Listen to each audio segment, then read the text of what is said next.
Point number 4 है। Point number 4 में वो क्या कहता है, x such that x is a divisor of 120, यानी हमने वो नंबर लिखने हैं इसके अंदर जो 128 को डिवाइड करें। अब 128 को डिवाइड करने के लिए हमारे पास नंबर्स का जो सेट है वो कैसे बनेगा, देखें 128 को यहाँ अगर फैक्टराइज कर लें, 128 को 1 पे भी डिवाइड करता है, 128 को 1 डिवाइड करता है, 2 पे डिवाइड करते हैं, ठीक है, तो ये 2 पे भी डिवाइड हो जाता है। इसी तरह अगर हम इसको 4 पे डिवाइड करते हैं, देखें 128 को अगर 4 पे डिवाइड करें, 4 to the 12 and 4 to the 8, मतलब 4 पे डिवाइड कर रहा है।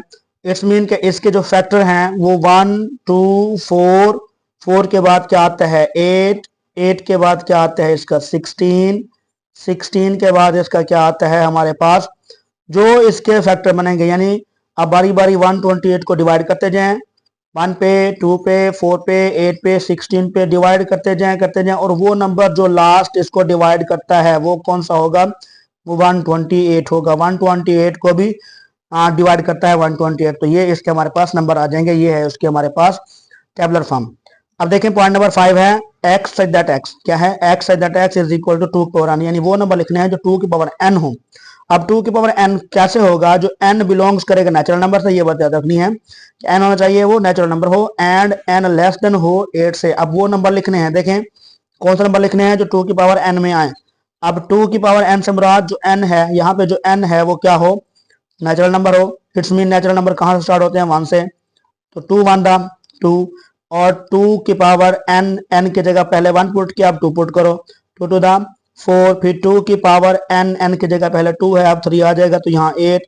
अब आपने n क्या देखना है, n लेस देन होना चाहिए 8, n जब लेस देन होगा 8, अब यहाँ पे 2 की पावर n है, 2 की पावर n यहाँ 3 किया, अब यहाँ पे 4 कर दो, 2 की पावर 4 तो कितना होता है 16, 2 की पावर n, ये 4 के बाद क्या आ जाएगा 5, तो ये आ जाएगा 32, 2 की पावर n यानी 2 के बाद 5, 5 के बाद हम 6 करते हैं तो ये आ जाता है 64, फिर 2 की पावर n है, n पहले 6 था, अब कितना होगा 7, तो ये आ जाएगा हमारे पास 128।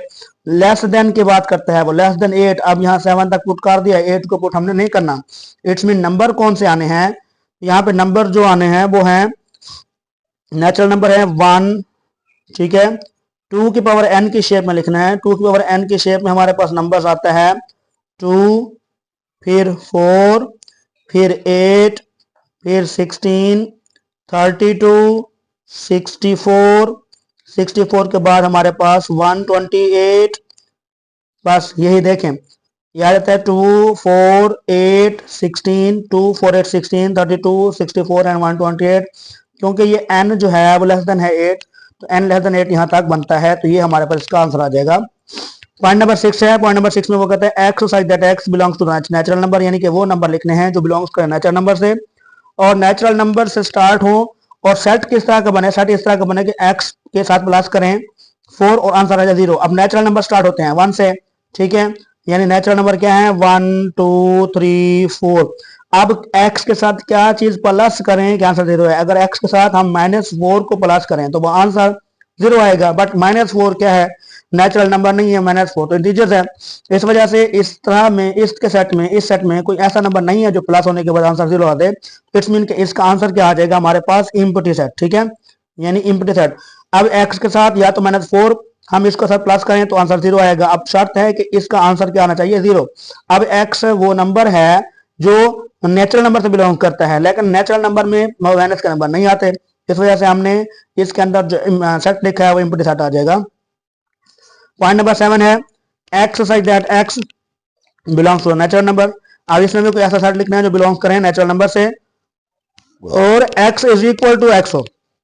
नेचुरल नंबर 1 2 3 4 ये सारे नेचुरल नंबर हैं, x is equal to x मतलब जो भी नंबर हो वो एक दूसरे के इक्वल हो, तो इट्स मीन हम इसका आंसर क्या आ जाएगा, देखें जो नेचुरल नंबर है बिलोंग्स करते हैं ये नेचुरल नंबर से x, अब 1 नेचुरल नंबर है, 2 नेचुरल नंबर है, 3 नेचुरल नंबर है, 4 नेचुरल नंबर है, 5 ये सारे नेचुरल नंबर हैं भी एक दूसरे के इक्वल, यानी x के इक्वल, x है तो 1 is equal to 1, 2 is equal to 2, 3 is equal to 3, ये सारे नंबर हमारे पास आ जाएंगे इसके आंसर में। x such that x belong to the natural number and x is equal to x, तो ये वो नंबर हैं जो हमारे सेट में आने हैं और ये हमारे पास इसकी टेबुलर फॉर्म है। तो ये पॉइंट नंबर था हमारे पास 7। लेकिन बेटा पॉइंट नंबर 8 है x such that x belongs to the z। z क्या है, हमारे पास इंटीजर्स नंबर है।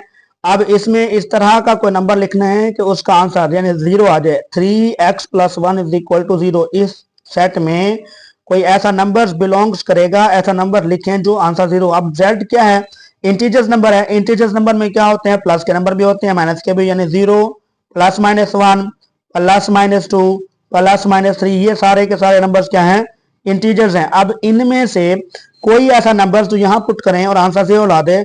अब बताएं कि अगर हम यहां पुट करते हैं 0, देखें 0 भी पुट करता हूं सपोज, तो यहां पे अगर हम 3x + 1 = 0, x की जगह पे अगर हम 0 लिखते हैं तो फिर भी इसका आंसर जो है वो 0 नहीं आता। 0 + 1 = 0, तो 1 = 0 नहीं होता। मतलब सबसे कम नंबर है 0। अगर 0 भी पुट करें तब भी ये आंसर 0 के इक्वल नहीं होता। अगर -1 कर दें, +2 कर दें, जो भी कर दें, तो इसका आंसर 0 नहीं आएगा। इट्स मीन इसका भी आंसर क्या आ जाएगा, इम्प्टी सेट आ जाएगा। तो ये इस सेट को लिखने का तरीका, x such that x belongs to z and 3x + 1 = 0।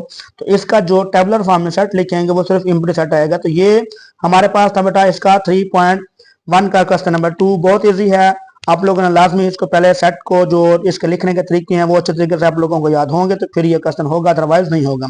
Okay बेटा, इसके बाद इंशाल्लाह हम इसका करते हैं क्वेश्चन नंबर 3।